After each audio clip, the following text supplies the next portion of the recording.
Hello students, आज से हम लोग एक नया टॉपिक शुरू करेंगे। टॉपिक का नाम है ट्रांसफॉर्मेशन।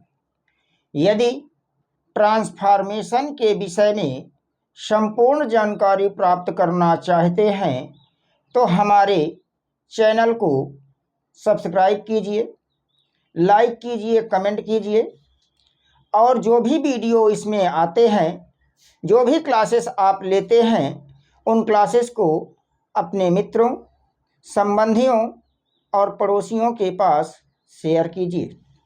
तो आइए शुरू करते हैं ट्रांसफॉर्मेशन।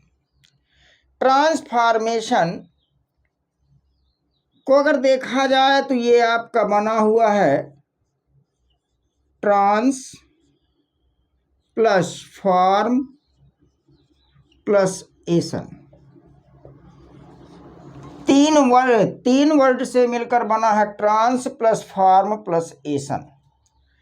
ट्रांस का मतलब होता है चेंज करना, फॉर्म मीन्स होता है रूप, और एशन तो आपका जो है प्रत्यय है। कहने का मतलब क्या है, अब यहां पर देखा जाए तो आपको क्या करना है कि कोई सेंटेंस दिया है, उस सेंटेंस के रूप को बदलना है। शर्त यह लगती है कि सेंटेंस का रूप तो आप बदल दें, बट अर्थ नहीं बदलना चाहिए। अगर अर्थ बदल गया तो फिर वह आपका ट्रांसफॉर्मेशन नहीं होगा। तो transformation, trans plus form plus ation. Trans का मतलब होता है चेंज करना, फॉर्म का मतलब होता है रूप। तो किसका रूप चेंज करना है? सेंटेंस का।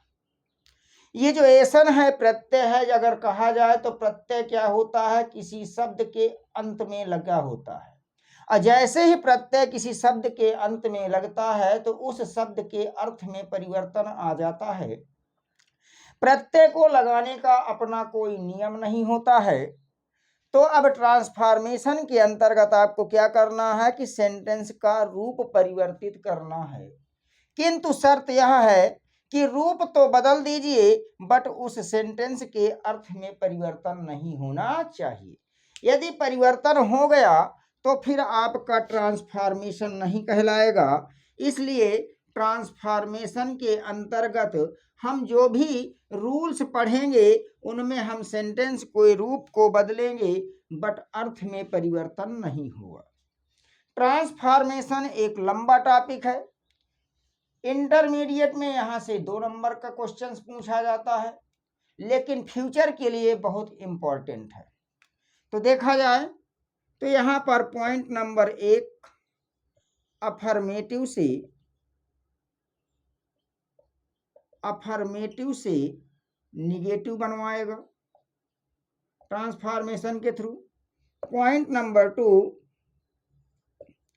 असर्टिव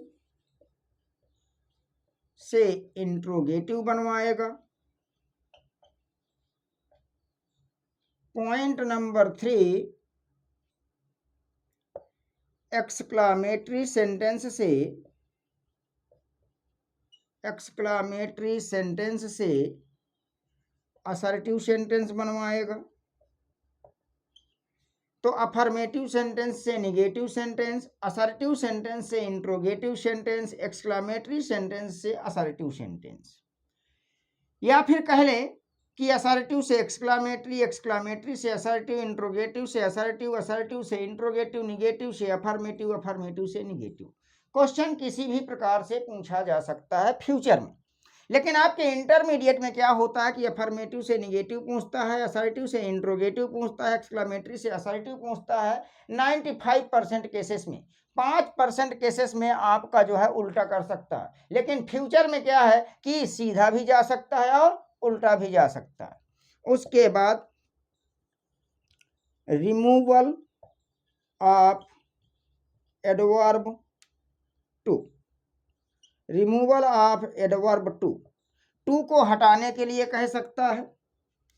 इसके बाद फिर यहाँ पर जो है आपका डिग्री चेंज आ सकता है, डिग्री चेंज आ सकता है और आपका वॉइस आ सकता है। तो यहाँ पर अगर देखा जाए तो इतने टॉपिक हैं, और भी टॉपिक हैं लेकिन इनमें मेन यही टॉपिक हैं। अब इन टॉपिक को हमें एक एक करके पढ़ना है, जिसमें वॉइस वाला टॉपिक तो हम ट्रांसफॉर्मेशन के थ्रू नहीं बल्कि अलग से पढ़ लिया है, क्योंकि वॉइस का अपना एक अलग जो है इम्पोर्टेंस होता है। तो वॉइस तो हम लोग पढ़ चुके हैं, अभी लास्ट क्लासेस में ही हमने कुछ समय पहले वॉइस पढ़ चुके, नरेशन पढ़ चुके हैं। नरेशन तो खैर ट्रांसफॉर्मेशन के थ्रू नहीं आता, बट वॉइस आपका एक्टिव वॉइस से पैसिव वॉइस बनाना, पैसिव वॉइस से एक्टिव वॉइस बनाना ट्रांसफॉर्मेशन के थ्रू आता है। अब आपके जो टॉपिक्स बचे हुए हैं, अब जो है इन टॉपिक्स को हमें वन बाय वन करके डिटेल में पढ़ना है। तो जरा समझने का प्रयास कीजिएगा कि टॉपिक आपको पहला टॉपिक मिल जाएगा इंटरचेंज ऑफ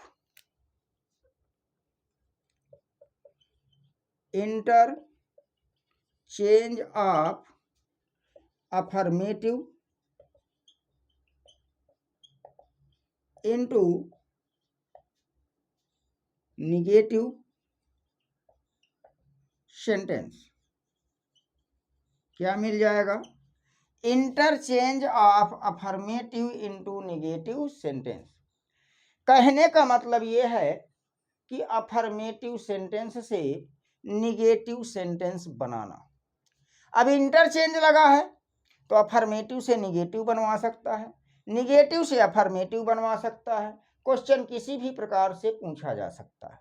लेकिन अगर देखा जाए तो प्रायः आपका जो इंटरमीडिएट है या फिलहाल के जो वनडे एग्जाम्स होते हैं छोटे छोटे ना, तो वहाँ पर क्या होता है कि अफर्मेटिव से निगेटिव ही पूछता है, लेकिन कुछ कहा नहीं जा सकता है कि अफर्मेटिव से निगेटिव बनवा ले या निगेटिव से अफर्मेटिव बनवा ले। ठीक है, तो आइए स्टार्ट करते हैं। इसके अंतर्गत भी बहुत सारे नियम मिलेंगे। पहला रूल हम यहाँ पर लिखते हैं, रूल नंबर 1 अफर्मेटिव में देखेंगे।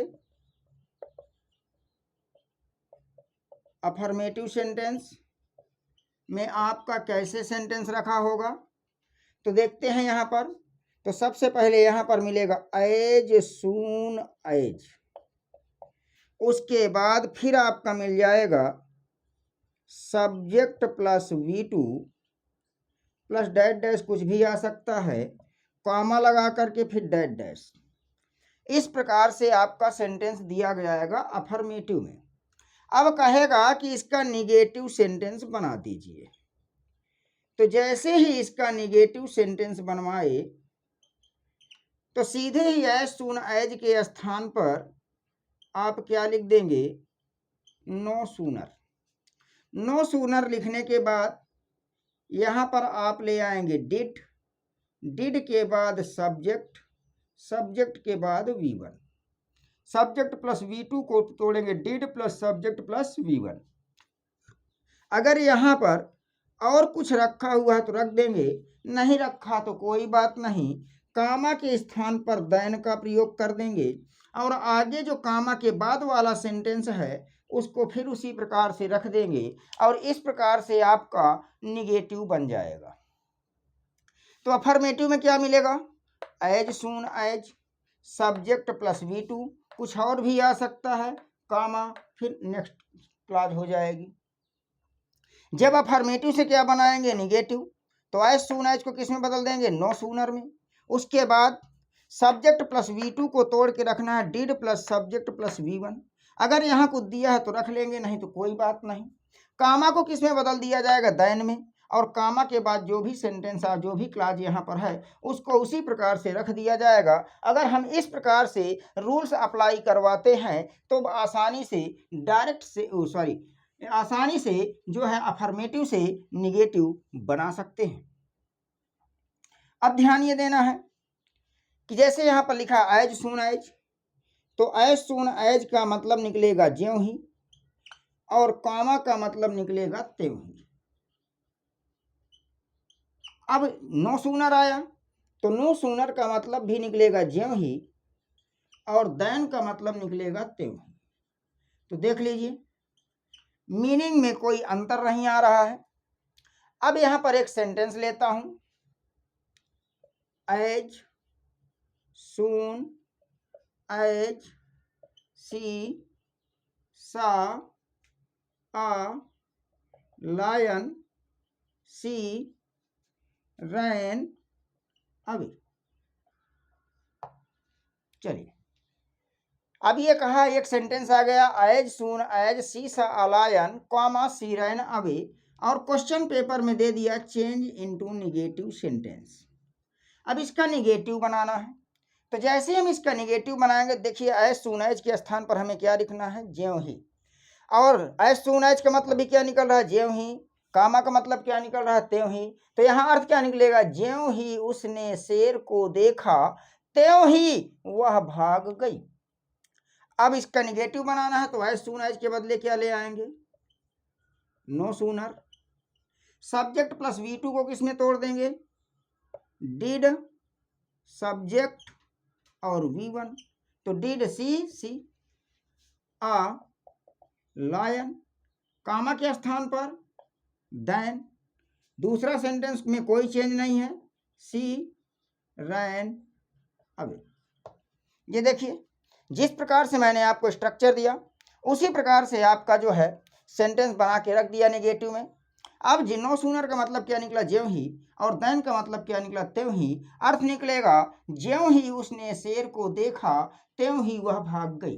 तो बताइए, इसका भी अर्थ वही निकल रहा है, इसका भी अर्थ वही निकल रहा है। आपने सेंटेंस के रूप को बदला है, लेकिन क्या अर्थ में परिवर्तन हो रहा है, जी नहीं, बिल्कुल अर्थ में परिवर्तन नहीं हो रहा है। जैसे कह दिया जाए,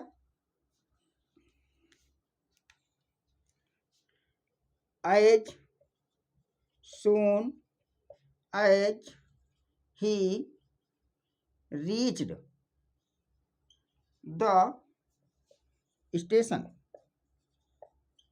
कॉमा द ट्रेन स्टार्टेड। ये आ गया, कहा इसका निगेटिव बना दीजिए। तो चलिए, तो यहां पर निकला है सुन एज का मतलब ज्यों ही, कामा का मतलब त्यों ही। ज्यों ही वह स्टेशन पहुंचा त्यों ही गाड़ी चल दी, ज्यों ही वह स्टेशन पहुंचा त्यों ही गाड़ी चल दी। अब एज सुन एज के बदले क्या आ जाएगा आपका, no sooner did he reach the station, comma के स्थान पर देन द ट्रेन स्टार्टेड। अर्थ क्या निकला, ज्यों ही वह स्टेशन पहुंचा त्यों ही गाड़ी चल दी। तो देख रहे हैं कि आप रूप बदल रहे हैं किंतु अर्थ में कोई परिवर्तन नहीं हो रहा है, और इसी को कहा जाता है transformation. As soon as I reached home comma it began to rain. ज्यों ही मैं घर पहुंचा त्यों ही बारिश होने लगी। एज सून एज को कहा इसका निगेटिव बनाना है। तो जैसे इसका आप निगेटिव बनाओगे तो एज सून एज के बदले क्या ले आओगे, no sooner. I reach subject plus V2 है, इसको बदलोगे डिड और सब्जेक्ट, फिर वर्ब की फर्स्ट फॉर्म, फिर आपका जो लिखा है उसको लिख देंगे होम, कामा के स्थान पर देन, फिर इट बिगैन टू रेन। ज्यों ही मैं घर पहुंचा त्यों ही बारिश होने लगी। तो कहने का मतलब यह है कि कोई भी टॉपिक हार्ड नहीं होता है, बस समझने का प्रयास करना है। तो आज हमने ट्रांसफॉर्मेशन शुरू किया। ट्रांसफॉर्मेशन के अंतर्गत हमारा टॉपिक चल रहा है अफर्मेटिव से निगेटिव बनाना। तो जब अफर्मेटिव से निगेटिव बनाना है तो यहाँ पर आज हमने देखा एक रूल कि एज सून एज वाला यदि सेंटेंस आपके सामने है तो उसका निगेटिव किस प्रकार से बनाया जाएगा। मिलते हैं इसी टॉपिक में कल। Thank you for watching the class.